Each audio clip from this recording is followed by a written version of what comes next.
Hey guys, it's Ashley, and today I'm doing another Top 5 Wednesday video. Today's topic is Top 5 Favorite LGBTQ Plus Reads. This can be your favorite characters that are LGBTQ Plus, or your favorite authors who are that, or favorite reads that have those kinds of themes. And so those are your top 5 favorite reads that are LGBTQ+. And I will leave a link to the Goodreads group down below for a list of the topics, and in case you're interested in joining the Top 5 Wednesday Goodreads group. I'll also leave a link to the host Sam's channel. She's Thoughts on Tomes on YouTube, and I'll leave a link to her channel in the description down below. And so these are my top 5 favorite LGBTQ+ reads. Number 5 is If I Was Your Girl by Meredith Russo. This is a book that I first saw on Cece's channel, Problems of a Book Nerd, and I'll leave a link to her video, which has some really great LGBTQ+ recommendations, and it also talks about this book in that video.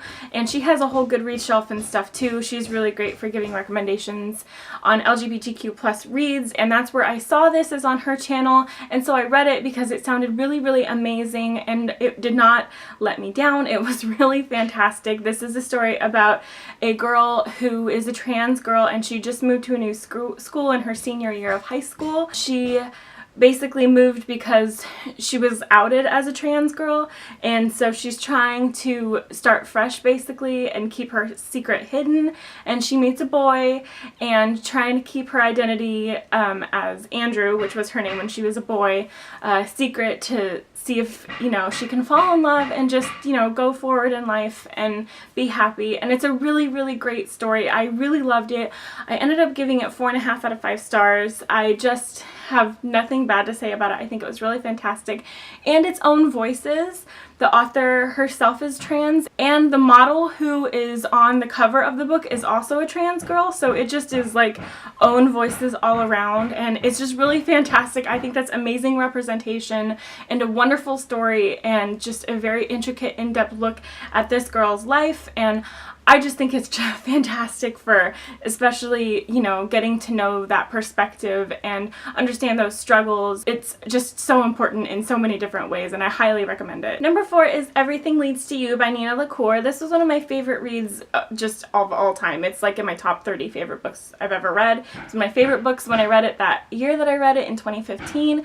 And this is about a girl named Emmy who is bisexual, and she and her best friend work on movies sets together. They live in LA, and they just graduated high school, and Emmy specifically is working on an independent film. They run into this girl who is the granddaughter of a famous actress, and she turns out to have acting skills herself. Her name is Ava, and so this is the story of Emmy and her best friend meeting Ava, and Emmy's relationship with Ava, which is super cute. This is just a really nice, non-dramatic, non-heartbreaking read. It is just so great to read and just sit down with and get through in 1 or 2 sittings. So easy to read, so fluffy, but still deep. It just because it's fluffy doesn't mean that it doesn't, have any great character development or great writing. It's really well written. I think this is my favorite Nina LaCour book. I've read 3, and it's just a great story just about this bisexual girl who is just living her life. It's just a regular story about her, and it's so nice to see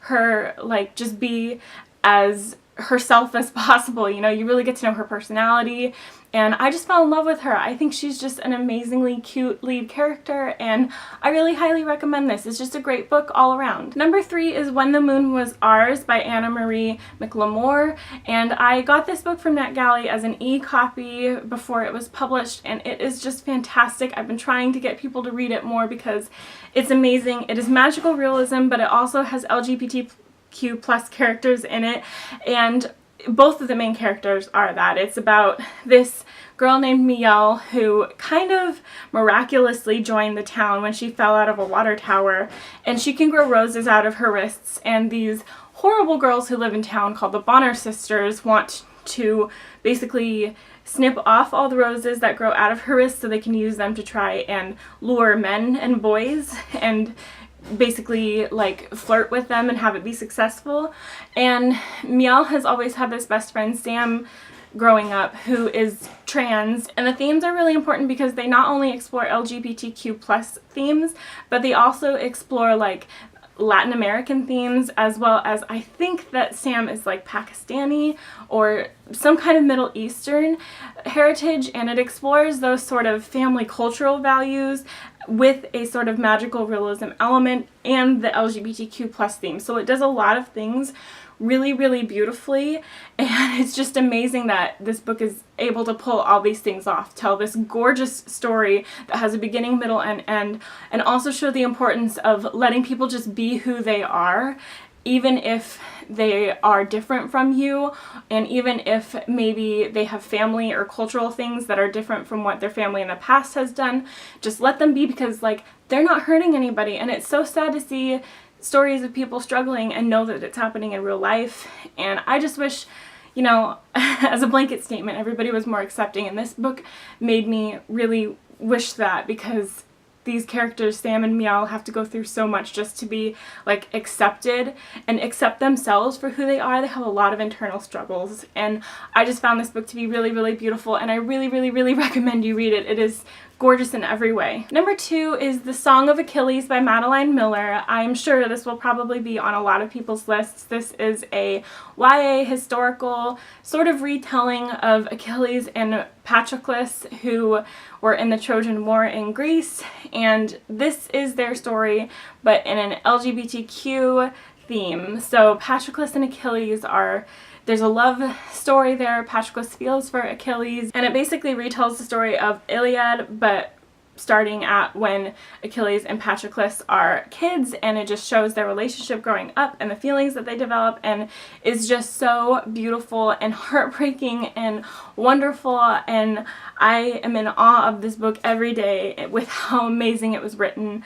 And I don't even have like proper words to say. This book is just really fantastically done, and I highly recommend it because it will just tug at all of your heartstrings. And number 1 is Aristotle and Dante Discover the Secrets of the Universe by Benjamin Aliri Sainz, and I have 2 physical copies of this book that are both being lent out at this time because I want everybody to read this damn book because it's so beautiful. I just finished rereading it for the 3rd time on Friday, and I still am in awe of how beautiful this book is. Just the words and the sentences, and Ari himself is such a beautiful, introspective boy, and I fell in love with it all over again, which I didn't even know was possible. I'm probably going to be doing another video just on Aristotle and Dante, just my thoughts upon rereading it for a 3rd time, because I have a lot of thoughts, which is surprising, because like there's nothing new about this book for me, despite having read it 3 times. But this is a beautiful story about Aristotle and Dante, who are both 16 years old, and they meet each other over one summer and become fast friends. They get along super well, and they discover a lot of things about themselves over the course of their friendship, and they're trying to explore these facets of themselves, and their relationship really grows and develops into something really, really beautiful in a really beautiful way.